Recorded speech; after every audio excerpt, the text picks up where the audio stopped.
So in yesterday's class, we have studied that one man tottered into the king's court and he was crying for justice. And the king asked the man that, what is the problem with you? Why have you come here? I'll give you justice. And then it was like he said, somebody has robbed me and I have nothing left. So the king said, okay, tell me the name and I will punish him severely. So now we'll move on to the next part of the story. So here, the when the king said that I'm going to punish him, you just tell me the name. So the man said, Your Majesty, I will tell you, but you must first promise me that you will not punish him. So he took a promise from the king that I'm going to tell the name, but you should not punish him.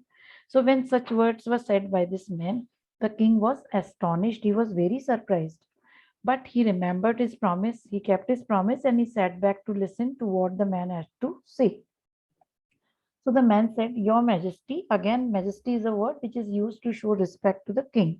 He said that last night I had a dream, and I dreamt that you means here he's telling to the king that you had come to with your entourage. Entourage is what? A group of people attending or surrounding an important person.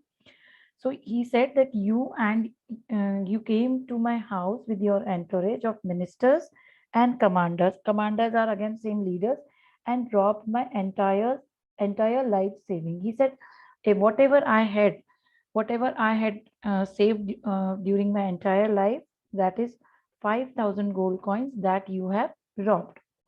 So now when the king heard this, he said, How foolish you are. How can you believe that your dream can be real? Dreams are not true.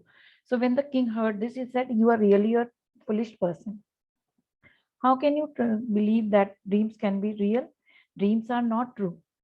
So again, the man said, If your majesty's dream of a palace hanging in the air can be made to come true, then why can't my dream be real too?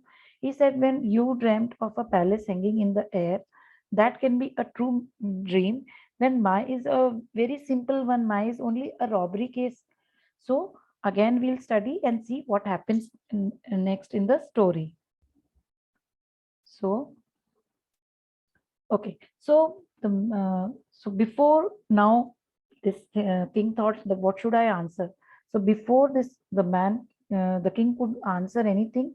The man tore off his false beard and hair. Tore off means he took out his false beard and hair. Sorry. So you can see he's carrying this hair and false beard in his head. It was none other than Tenali Rama. So this man was no one, but he was Tenali Rama disguised as a man.